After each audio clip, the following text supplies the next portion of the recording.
rolling out, lofts it into the end zone, touchdown.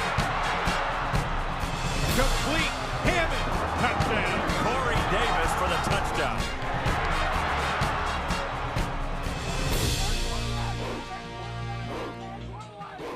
Welcome into the ASN College Football Showcase Web Edition alongside former Marshall and NFL running back Doug Chapman. I'm Monica McNutt. And Doug, it is Conference Championship Week. It's that time of the year when teams, this is the payoff week. It's one game away from the bowl game. You busted your butt all year. You won your conference. Now you won your division. Now you get to see if you're the best team in the conference.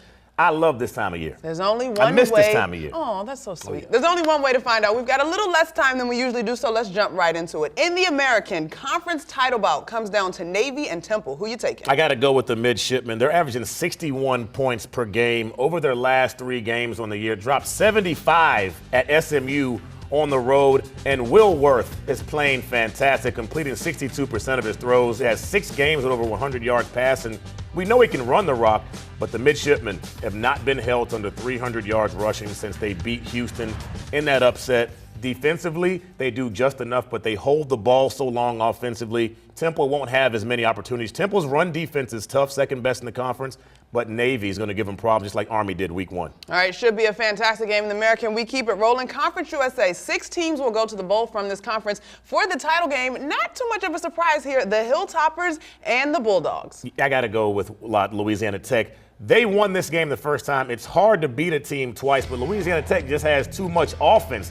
And defensively, that's why I think they're going to win it, because they get after the quarterback. 42 sacks on the year. They're tough against the run. We know their offense is going to score points. They average about 44 points per game. It's going to be a shootout, but I think the defense is the reason why Louisiana Tech wins this one. Last year, Western Kentucky took it. Holtz and the gang trying to make some noise this season. Okay, we go now to the MAC. 12-0 Western Michigan. Everybody in the country knows about Row the Boat and the Broncos being undefeated. But they're going up a fiery Frank Solich squad in the Ohio Bobcats. Frank Solich is a coach that I have a ton of respect for. I've known him for a long time, since back of his days in Nebraska. But his Ohio team, I think, is going to get outmatched by this MAC squad. Western Michigan has too many individual matchups they're going to win. Corey Davis, one of the best receivers in all of college football, has over 1,200 yards receiving and 17 TDs. Matched up one-on-one, he's going to win that. Franklin at quarterback, running back, and then you look at Terrell at quarterback.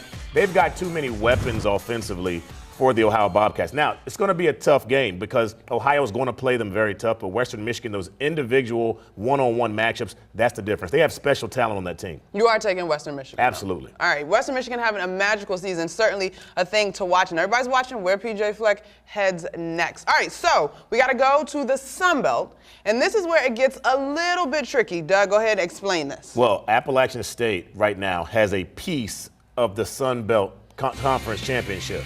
They may have to share that piece with one of those following 2 teams you see on that screen, Troy and Arkansas State. And the reason why is because they don't have a conference championship game. If all 3 of those schools finish 7-1 in the conference, they are all basically 3 champions in the Sun Belt Conference. They could all get a piece of it. So, which is kind of like, I share this title with 3 other guys. But in the big picture, as a team, as a group, or as a program, that's not a part of the Power 5, what does that do in terms of the bowl implications? Well, you always know in the group of 5, the highest ranked G5 school has a shot at getting a New Year's 6 bowl game. Now, if you don't have a conference championship game, it's hard for the College Football Playoff Committee to properly rank you at the end of the year. So say you're a 1-loss team that didn't play in a conference championship game, but you've got another squad that won a MAC championship or an American Athletic Conference championship or a Mountain West Conference championship with 1 or 2 losses, they're going to get ranked higher than you are. I take Appalachian State, for example. They scheduled aggressively, went on the road, played Tennessee very well, who's a top 10 team. Miami came to them. They played them very well as a top 25 team. Yes, they lost those games, but if you go out and run your table in your conference, win your conference championship game, the College Football Playoff Committee at the end of the year may rank you a little higher because they like the way you played in those 2 losses. Then they saw you actually go out and put your foot on the throat of an opponent in your conference championship game. It hurts these guys. They get one in 2018. The Sun Belt finally will get one. But this year, I think it may hurt them when it comes to the end of the season ranking. All right, couple seasons away, but we'll certainly all be watching. We got your predictions on tape. If they're wrong, you owe me dinner. You owe me dinner. If they're right, I'll give it to you. All right, guys, that's going to do it for the College Football Showcase Web Edition. He's Doug Chapman. I'm Monica McNutt. Stay tuned to those games to see if he was right.